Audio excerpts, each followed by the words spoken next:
W poprzednim odcinku przygotowaliśmy nasz model do malowania głównym kolorem.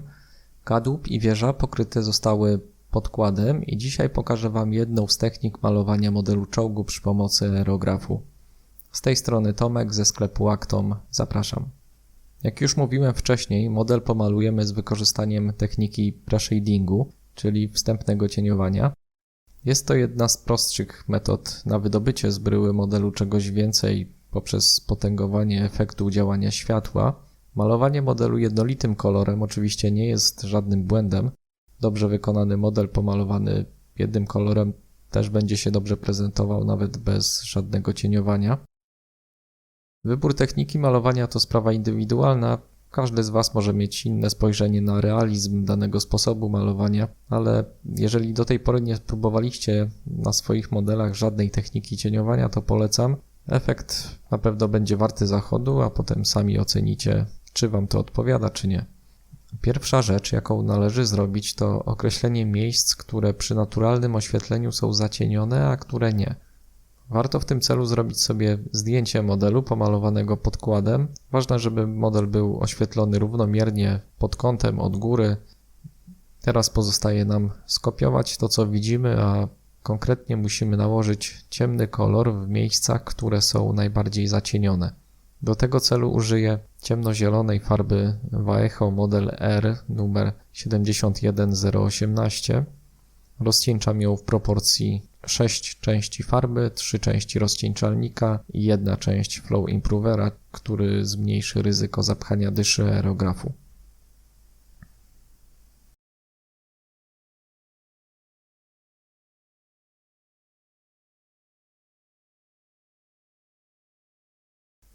Jak widzicie, pionowe płyty pancerza wieży są nieco jaśniejsze w górnej części. To dlatego, że są one oświetlone nie tylko z góry, ale też pada na nie światło odbite od podłoża, a na ciemniejsze dolne partie płyt burty czołgu rzucają cień właśnie tego światła odbitego. Oczywiście tutaj mamy idealnie białe podłoże, ale jeśli czołg stałby na przykład ciemnej ziemi, to takiego przejścia kolorów już byśmy nie zaobserwowali.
Poza miejscami, które są naturalnie zacienione, można też dodatkowo zamalować miejsca wokoło mniejszych, wypukłych elementów. Tym sposobem elementy te będą bardziej wyeksponowane, przez co model będzie atrakcyjniejszy w odbiorze i bardziej przestrzenny.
Jeżeli mamy na modelu większe płaskie powierzchnie, tak jak tutaj w tylnej części kadłuba, to warto dodatkowo pomalować ciemniejszym kolorem krawędzie poszczególnych paneli czy też pokryw. Jeszcze 2 słowa na temat koloru. Zwykle przy technice pre-shadingu stosuje się kolor czarny na szarym albo nawet na białym podkładzie. Jest nawet coś takiego jak tak zwana technika black and white, w której to nawet wstępne ślady eksploatacyjne, zacieki czy też obicia maluje się kolorami białym, czarnym i odcieniami szarości, a dopiero na koniec nakładany jest kolor bazowy, przez który prześwitują wszystkie wcześniejsze efekty. Jest to bardziej zaawansowana technika, ale myślę, że przy kolejnym projekcie z pancerki warto będzie coś takiego pokazać. W naszym Cromwellu skorzystałem z ciemnozielonej farby, ponieważ nie chciałem przesadzić z kontrastami kolorów. Przejścia będą po prostu łagodniejsze i bardziej naturalne.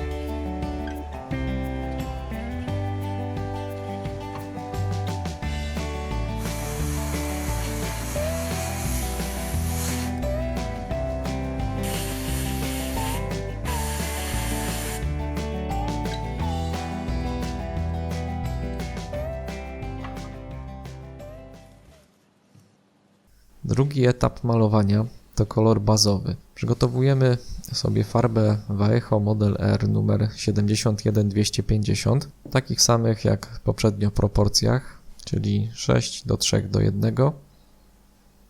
Teraz pozostaje nam równomiernie pomalować cały model. Ważne, żeby kontrolować krycie. Farba bazowa musi pozostać transparentna, żeby wcześniejsze cieniowanie modelu miało jakikolwiek sens. Dlatego malujemy tym razem z większej odległości, około 12-15 cm. Nie zatrzymujemy się w jednym miejscu, kawałek po kawałku malujemy cały model spokojnymi ruchami aerografu.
Zwykle jedna warstwa na tym etapie nie wystarczy. Cieniowanie jest jeszcze zbyt wyraźne i miejsca, które tego wymagają, malujemy ponownie.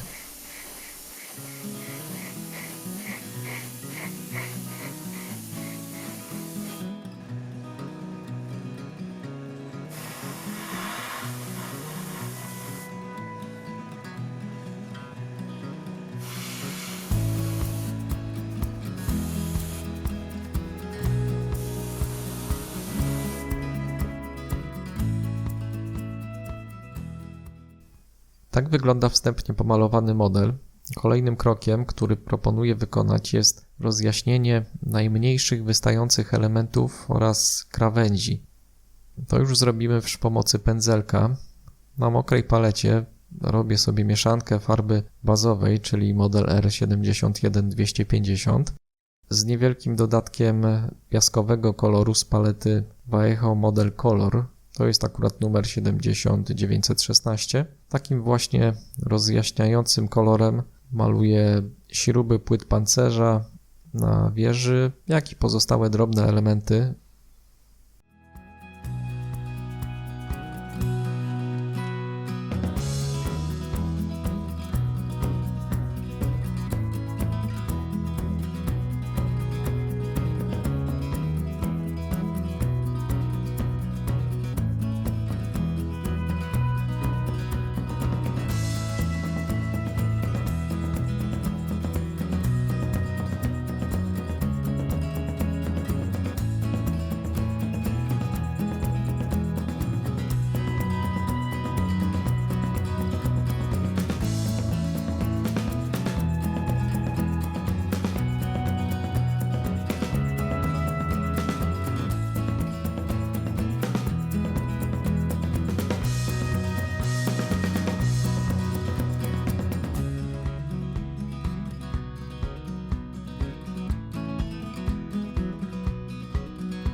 Można też podkreślić krawędzie pancerza. Późniejszy weathering, łosze i inne efekty jeszcze dodatkowo stonują całość, ale trzeba też uważać, żeby kolor, którego używamy do rozjaśniania, nie był zbyt jasny, ponieważ wtedy całość będzie nieco niespójna.